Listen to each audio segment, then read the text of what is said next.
guys, get ready. So grab a pen, grab a paper, you know, watch this. It's on recording. So if you want to check it out later, you might be able to.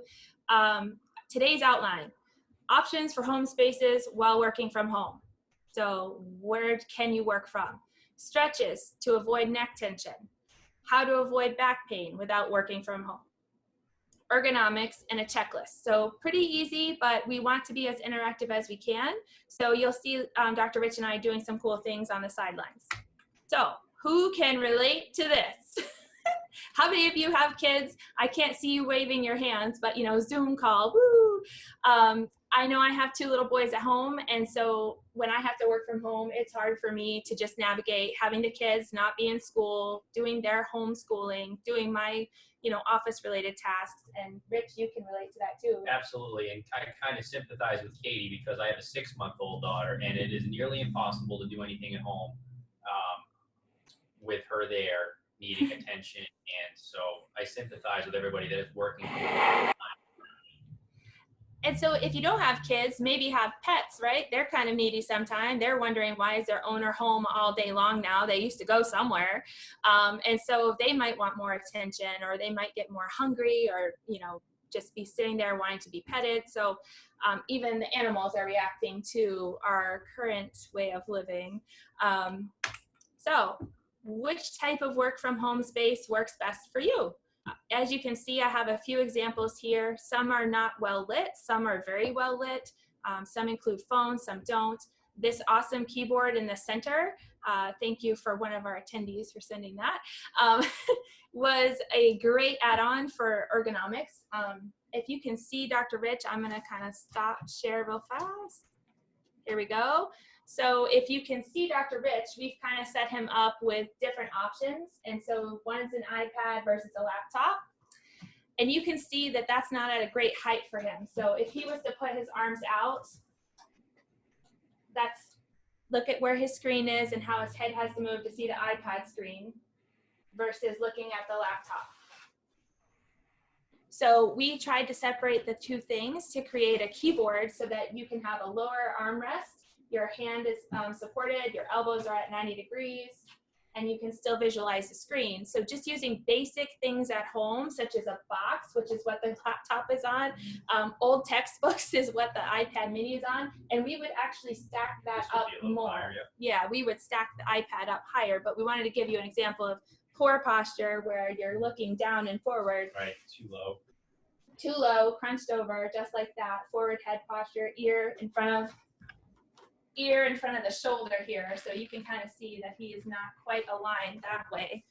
And then a more better posture for that, and plenty of lighting. So going back to this screen here,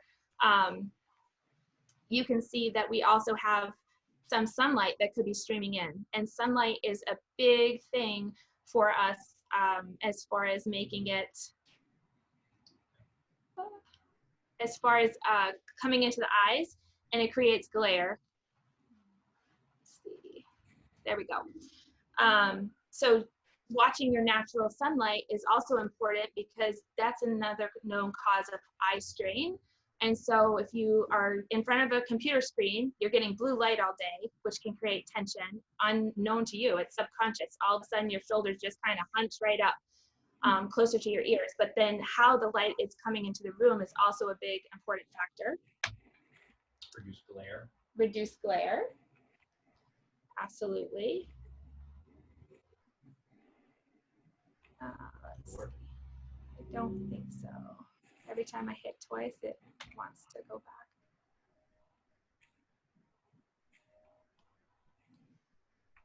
back. There we go. So, home spaces that could work. You could use a sit-to-stand desk. Some of you may have that in your actual office setting, but there are some options that you could get to provide yourself with at home. Dr. Rich set us up with sit-to-stands in each of the doctor's rooms right here in Gardiner, which has been greatly helpful for us. But it's just a small space, and you can order them and just set them up. I think it took you what? Oh, they're 15 or 20 minutes to put together. They're not overly expensive. They're less than $100 each. So. A small investment, but it might be good. You also want to make sure you have a supportive chair that you're sitting in, and you want to have the good lighting. Another space a lot of people are using right now is a kitchen table and a laptop. So you want to make sure, like we just showed, the laptop is raised up, the wrists are flat, your back is still supported, and your feet are flat on the ground. Now, I am so prone to like crossing my legs or sitting crunched up and not having my feet on a solid surface. But over the period of, 6 to 8 hours where you're at home most of the day now, that is terrible for your low back and mid back and neck. It goes all the way up the chain.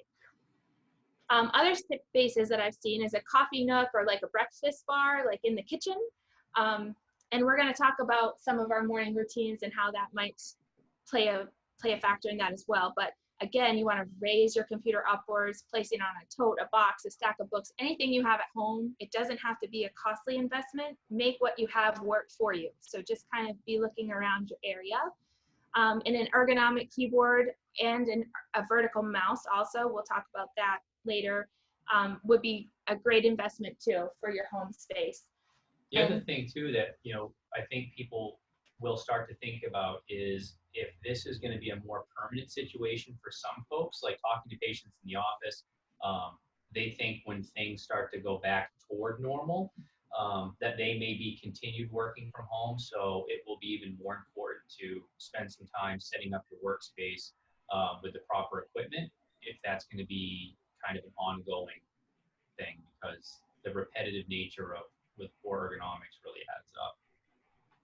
Absolutely. And so the last space that we kind of thought about was maybe a bedroom or a guest room, a spare room in the house. Again, making sure you have good lighting, a desk maybe. I've seen some people trying to use their dresser or vanity in their bedrooms, a chair with a good back support. And we're going to go through each of those kind of on the next slide. So things that create muscle tension without us really thinking about them. So subconscious ways that our muscles just get angry, tight, and stiff or sore. So expecting mom over here, or a new mom even, newborns, this would relate to Dr. Rich. So trying to navigate holding a baby, working from a laptop, kind of looks like they're set in a living room setting. Definitely, as you can see, shoulder is completely crunched up to ear, trying to hold the phone. Right. Yeah. So posture like that is going to create a ton of stiffness and tension all through the neck. Then we've got somebody trying to work at a breakfast bar, like a raised bench table in the middle. And again, we're seeing the feet are not flat on the floor. They're kind of dangling on a chair. Now, you might think that that's being supportive because they're on something, but the way that her legs are hanging there is really wreaking havoc on not just leg muscles, but all the way up the back through the spine. Sound or distraction. So having constant movement, if you follow the screen to the far right top, she's trying to sit on the floor, not a great posture either for trying to do your work, but constant sounds or irritations to what you're doing.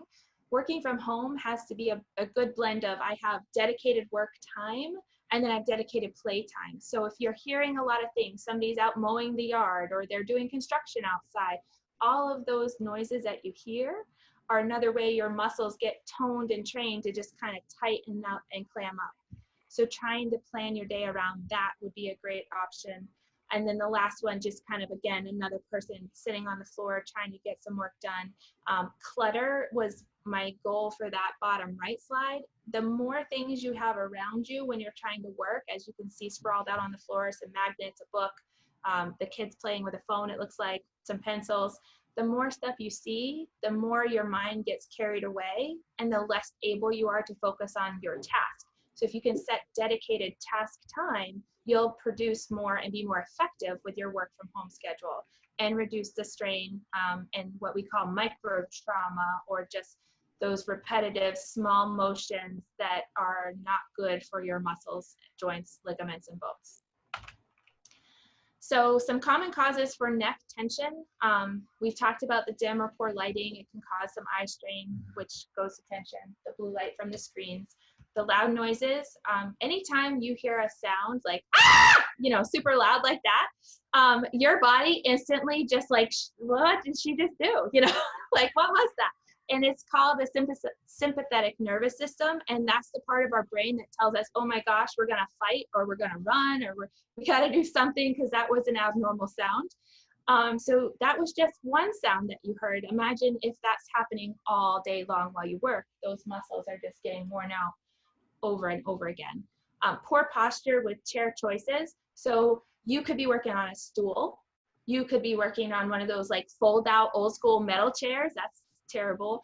You could have a nice office chair like Dr. Rich is sitting in, which actually curves in towards his low back, and it's very supportive, and his feet can be flat on the floor. Height adjustable.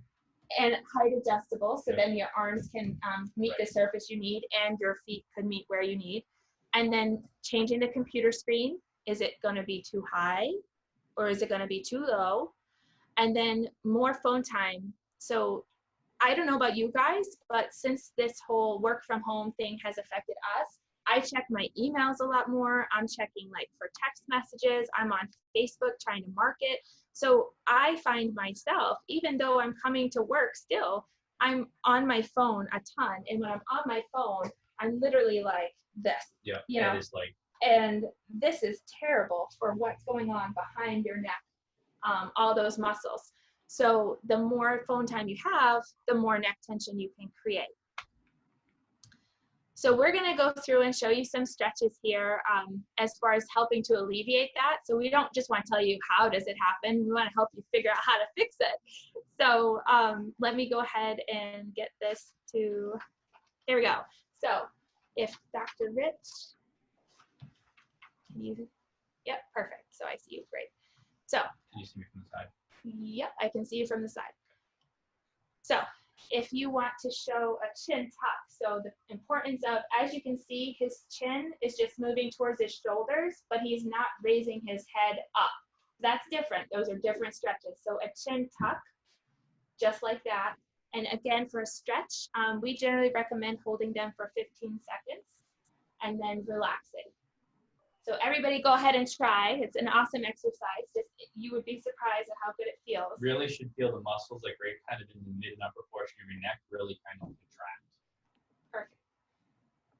And then relax. And then we'll do the head drop, or we call it just extension. Perfect. And what you're really trying to do is open up that front part of your neck, which has been so closed with all of these postural changes. Again, a 15-second hold, just nice and easy. If it hurts at all, you just go to your comfort level. You don't want to push past the pain for these. A side bend is just kind of pulling that perfect. And so now we're trying to target all the side neck muscles all through the shoulder. Again, a 15-second stretch, and then rotation. Just straight. Perfect. So this would be rotation. Neck rotation, and you'll do this on each side. So the lateral or neck stretch, and then the rotation you'll do to each side, 15 seconds. And then flexion, but we change this just a little bit. So you're going to put your arms up and kind of bend forward. And what you really want to feel is you're naturally pulling on muscles all day, but you want to feel them a little bit lower down. So you really want to try to target what's going on in this area, not just here.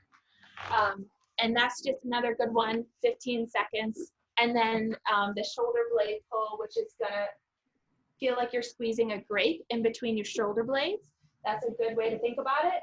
And that opens the whole front wall of your chest and allows you to be able to open up the front and kind of get the back muscles ready to go.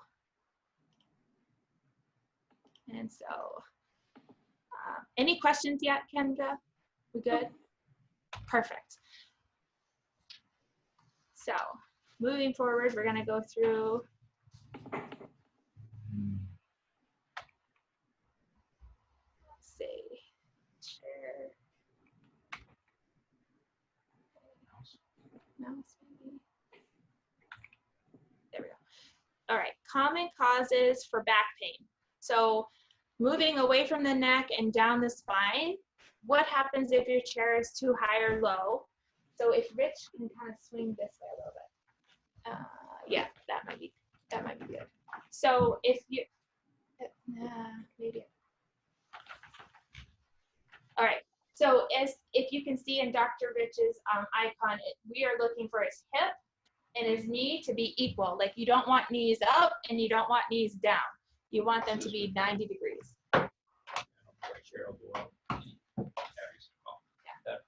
And then we want his feet to be flat on the floor. So again, feet flat, not up, not down. We want 90 degrees there.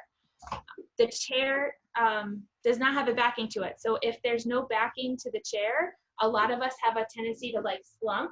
So we're like crouching or in a reclined position, or we're like forward folding at the hips trying to reach something in front of us. And that creates a lot of strain and muscle tension as well.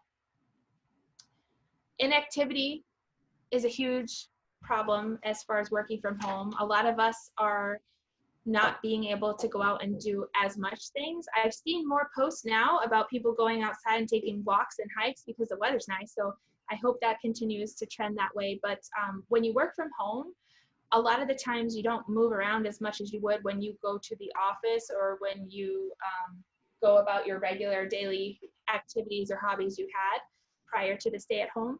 And so when poor muscle movements happen because we're sedentary, that's when we are more prone to strain something that's never been strained before. Like all of a sudden, I went for a half-a-mile walk, Dr. Harrison. Oh, you did? Yeah, it's the worst pain I've been in it for the last year. Well, I mean, that's because we're not moving. A lot of, like when Crystal was talking earlier about the micro traumas, I tell patients that really I'd like to see them get up at least for 5 minutes every hour. It's not going to cut into productivity, but it's going to break up that postural position that you've been in for a long time. Even if it's a good position, you really need to get up at least once an hour. Set an alarm on a watch or a phone. Get up, go to the kitchen, get a glass of water, move around for 5 minutes, sit down, and keep working. That will go a long way in reducing some of the, tendencies to have a flare-up by going for a half-a-mile walk, which normally wouldn't bother you if we weren't in this work from home all the time situation. And then just creating a desk or table to a good ratio so your arms are supported. So here's what we kind of want you to look like. As we just mentioned, we want your back nice and supported, as you can see by the chair. Your elbow should be just parallel to the surface you're working on. And your feet, although our little guy doesn't have feet, they should be flush on the floor. And the screen height, as you can see too, should be just above eye level. So we want you not looking like up, but we want you looking just a little bit above where it feels comfortable, just to help that neck stop from being so tight. Another thing that working from home has created in a lot of the population is mouse arm syndrome. It's not a real diagnosis, but it does explain a lot of what's happening. So people are saying they have numbness or pain or stiffness, soreness, and tingling. And if you can think of being numb and having tingling pain all at the same time, that's never a good feeling. And a lot of that is from that repetitive clicking for these types of mouses that are just flat to the table. So some of the things that you can do is get what's called a vertical mouse. And so it changes the angle of your arm. So instead of your hand going like this, it's going to flip like this. And just that small motion allows your posture to have a huge benefit to all of the muscles going down through the shoulder, the elbow, and the wrist. And so we've seen that be wildly successful. It's something you can get even at Best Buy. It's something you can order, just get it shipped to you. You don't have to go to a store or anything like that. But Ergonomics to help those kind of joints is another small investment that might be worthwhile if we're going to do this work from home for a prolonged period of time. Yeah, absolutely. And another thing that a lot of people are doing are wearing headsets. So headsets, I feel like, are a great way to be able to use both hands, but if you look closely, they're not really changing the posture.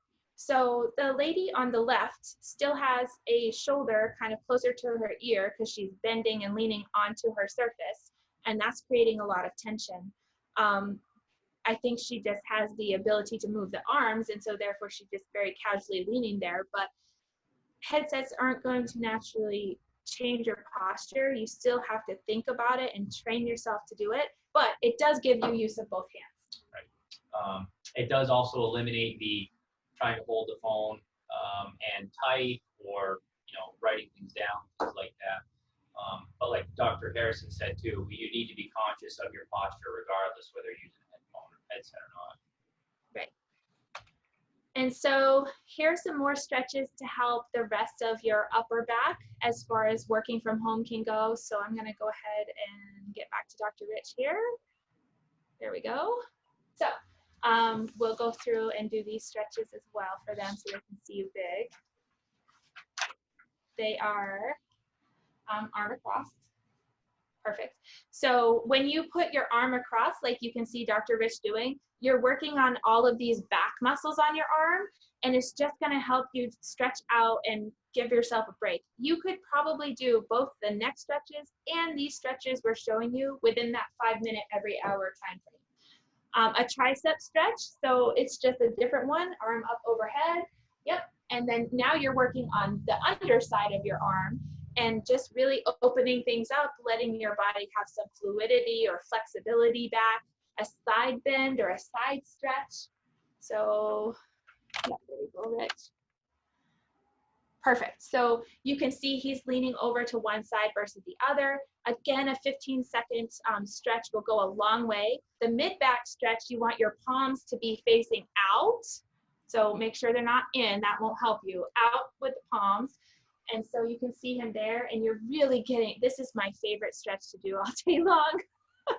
You're really getting a good stretch in between the shoulder blades. You can do an arm stretch, which is this stretch, but just straight up in the air. So if you go straight up overhead, like Dr. Rich is doing, you can see that you're working all the way through the sides of your torso, not just your back. And then there's a few others that are a little bit more advanced, but all good. So you can put your arm behind you. So if Rich wants to turn around, perfect. So you can see that he's pulling one arm a little bit more straight. You can see the elbow's not bent as far on this arm as he pulls it. And so just a little bit of a head tilt also will get a deeper stretch for you. And then you can do both elbows in. So staying back to, you're going to just go straight down. Yeah, just straight down. Perfect. So this is another good one for the back upper part of your spine. And then if you want to make it better, you push those arms out away from your body just a little bit more. So that's a harder one to hold. I would start with like 5 seconds because really I can barely do 3, guys, and I do this all day. But that's a great stretch to open the front part of your thorax up here, chest muscles, just so that we can get away from this posture. If you want to show them like this. Yes, don't do that. When you feel that way, go ahead and stand up and do that backward arm stretch. You can use towels to assist you. The wall stretch in a doorway is a great one too. I don't think they can see that far. That's a good one. So just using resistance of a wall, a door frame, a counter, and pulling forward, like away from your hand. Start to have numbness and tingling in your hands from working a lot. This helps to open up that what we call thoracic outlet, but basically it's the chest tightness, front of the neck gets tight from sitting in a hunched position, working for long hours. This is a good one to open some of this up as well. Perfect. Yeah. Mouse hand syndrome. And then you can do the pec minor stretch, which is just a different variation. You just have your arm get higher up. Perfect. And then you're still leaning forward. So hopefully the thing on the screen that you see in the small box, I'm going to make big again so you can kind of take this. And if anybody wants the PowerPoint, by all means, I'm happy to, here we go. Am I slide sharing? Yes. I'm happy to send that to you via email. We'll get these stretches out to you, anybody on here. Let's see. Sorry, guys, I'm not a techie. I'm just trying to. There we go. So let's talk about routines, because working from home is a lot different than going to the office. So a big thing of mine, and why I think both of us have been pretty successful, like as business people, is we both make a daily plan. We set a goal, and it could be small. I'm doing the dishes. I'm making sure my kids have blah, blah, blah done today for school. And I'm going to do Hootsuite for my social media marketing for 30 minutes. It can be small goals. And then we make the plan. We figure out what time we're going to do. We go do it. We stick to it. And then that's how you achieve the goal you want. So taking like a long goal of like, I want my business to grow, but this is an awkward time. And how do I get to that? You just chunk it out into small steps every single day. So what do you do every day consistently? Because that becomes a habit. And is there any room for improvement? I.e., could you be more consistent? Should you reduce what you're doing every day, or should you add some things to your daily routine? So here's some great questions. You can ask yourself these things. You don't have to tell me or Dr. Rich, but just, internalize. So what time are you waking up now? And is it the same time every single day? You'll notice that as we go through. Dr. Harrison? Yeah? We don't see a PowerPoint. I don't know if you are going through PowerPoint slides right now. You just need a screen share again. So sorry. That's okay. Zoom, more. Oh, I lost my thing. Oh, there you go. Okay, here we go. Screen share. Making it work. Okay, so last slide. Can you see it now? Yes, thank you. No, that's helpful. Thank you. Okay, so here's the one we just talked about. Setting a goal, a small goal, making a plan, and then getting to work. Sticking to it to reach the goal for the day, and then the month, and then you can grow from there. So what you do every day is important. So what do you do every day consistently, and is there any room for improvement there? So for improvement, first question: when do you wake up? I know a lot of people right now are changing their hours. So they used to work 8 to 5 or 8 to 4. And now they work 10 to 7 because they've kind of shifted how they sleep, or when they feel tired and they're staying up later. Staying up later, right. Sleeping in a little more, getting out of their normal routine. Yeah. And so do you wake up the same time every day?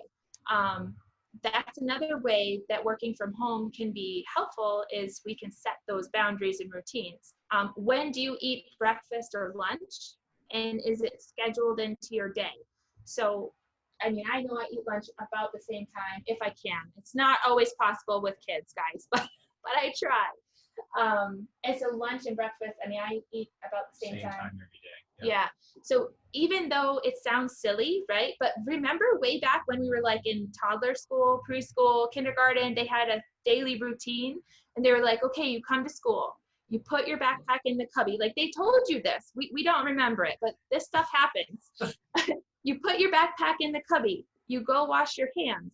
You come over to the meeting table and you sit with friends, and then the teacher will start the activity, and then the teacher has a routine. But they teach the kids this. We just kind of get out of the habit of doing it. So rewriting it into your phone, like setting an alarm, like it's lunchtime. That means I'm stepping away from what I was doing. I'm completely not working right now. I'm resting and eating, because who doesn't love food?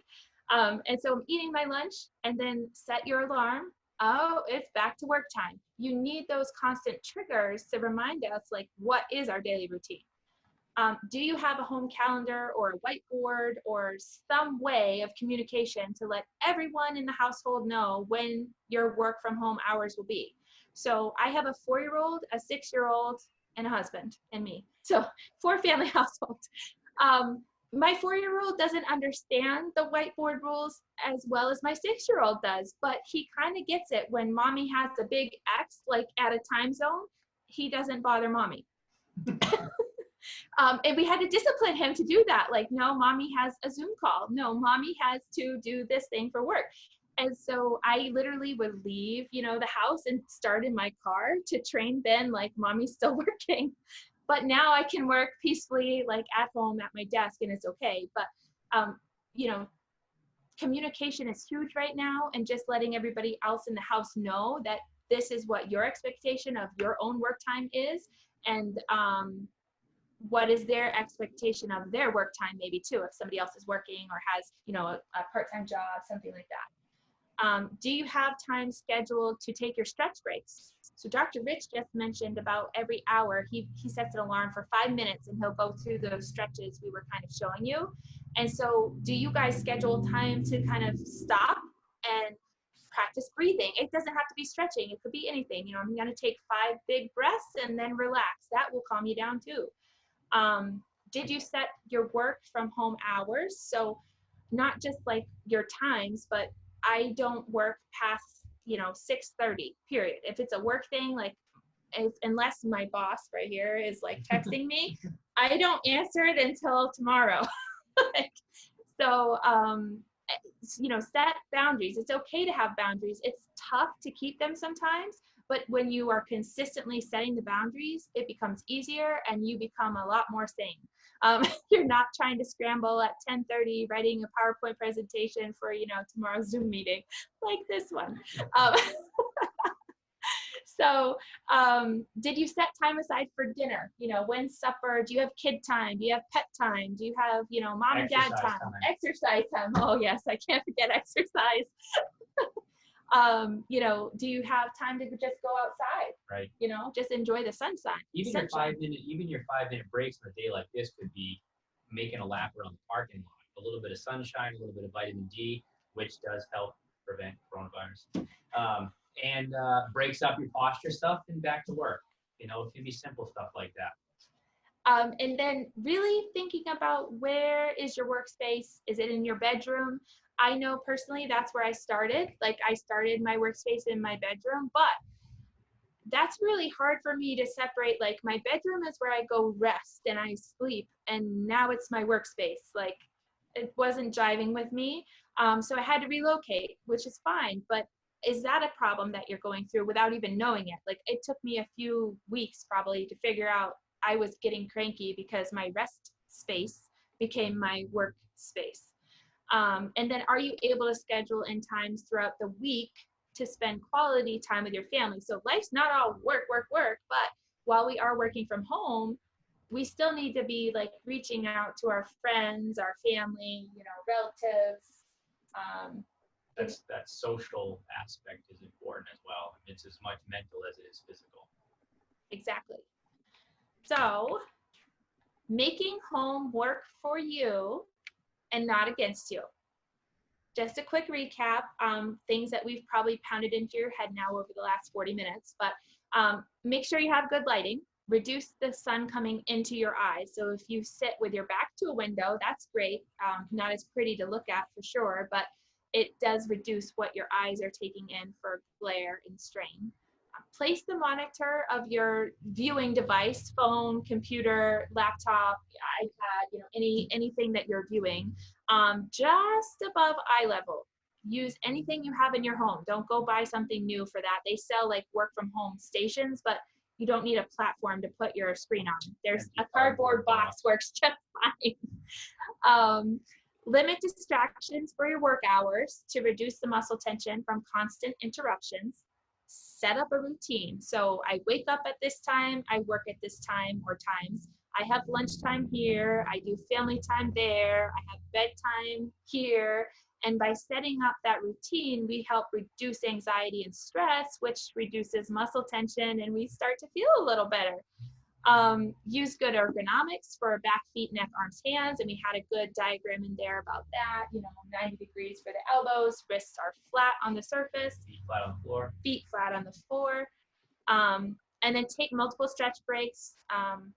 You can stand and walk even outside. And if you're able to do any kind of investments, the things we're recommending are the vertical mouse, which changes your posture from here to here, and then an ergonomic keyboard or a headset to help with posture. So hopefully that wasn't too much data information for you guys, but we really want to thank you for joining us today. Here's our 2 business locations, but if you have questions, we hope this next couple minutes will be totally interactive. So I'm going to unscreen share myself, I hope. Let's see. I don't know, I'm trying. I think I did it.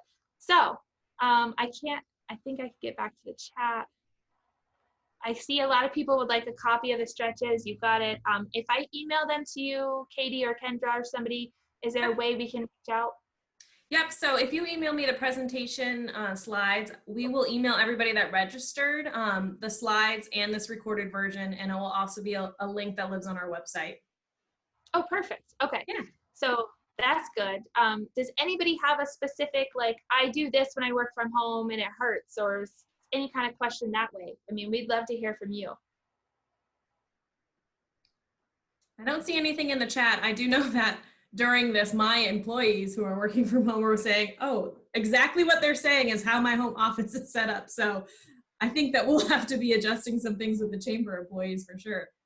But Carrie popped in here. I mean, I think a lot of this too is that we were kind of, I think in generalities, we were kind of thrown into this all of a sudden too. It's one thing if you had some time that you could plan on working from home. Say I'm going to start working from home in 8 weeks. You'd have time to set up a workstation and get maybe the necessary, ergonomic equipment. But things happened so suddenly that we were more concerned about not stopping working. Yeah. Right. And then it's been go, go, go, and we're trying to learn all this new stuff every day that seems to be changing all the time, that we haven't even addressed the disasters that we have as far as work setups, I mean, we're believe me, we're hearing about this stuff daily in the office. I mean, we have patients that have been patients for a long time that are coming in with stuff that they've never complained about because of, Change in habit. Their changes in their daily routine, their workstation setups, and so it's important to address this stuff. We do have one question. Carrie Arsenal said, I have been dealing with a minor case of tennis elbow in my right elbow and a major case of tennis elbow in my left elbow. Do you think this may be on how I'm sitting at my table with my arms raised up to my keyboard? Should I raise my chair so I am 90 degrees? Or any other suggestions for her? So I would focus on the diagram that Crystal had about the actual posture. Knees, hips, and elbows should be about 90 degrees. Make sure that keyboard and screen distance is about right. Stretches for icing and stretching would be simple things to do at home for a case of tennis elbow.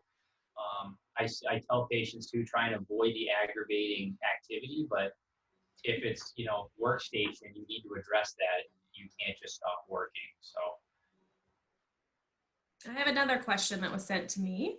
I stand at a counter, then can also sit there as well to mix it up. Does it help to have a short stool to raise 1 foot at a time when standing, or is it better to just stand without raising a foot on a small stool? So, yes, I would say the stool does help, but you want to equal it out. So you don't just always want your left foot up or right foot up. You want to make sure you're equaling your day. I've done years at a pharmacy counter, so those are not ergonomic at all for a short girl like me, but I constantly have to lean from side to side if I'm going to stand that way. And so I try really hard to break my shift up. So I'll say from now till now, every time I want to lean, my right foot's up. From now to now, every time I want to lean, my left foot's up. And so that way I kind of equal it out. Again, it's like a little alarm thing, just goes off on my watch usually when I wear it, but yeah, pretty much. You are not moving. Another one is, any suggestions on a good anti-fatigue standing mat? I don't have any specific recommendations. Anything is going to be better than standing on a hard floor, especially if you're standing on concrete. Yeah. I mean, anything that is, I would say, rated as an anti-fatigue mat would be better than nothing. I don't have any specific brand names or anything like that. The other thing, like if you're worried, it depends on why they might want an anti-fatigue mat, but a lot of people are getting heel pain right now, and it's because their feet and ankles are at a wrong position. So some things to kind of help with those kind of tensions down in your feet from sitting and maybe getting some swelling because we're not moving our legs is writing the alphabet in big letters with your foot and then little letters.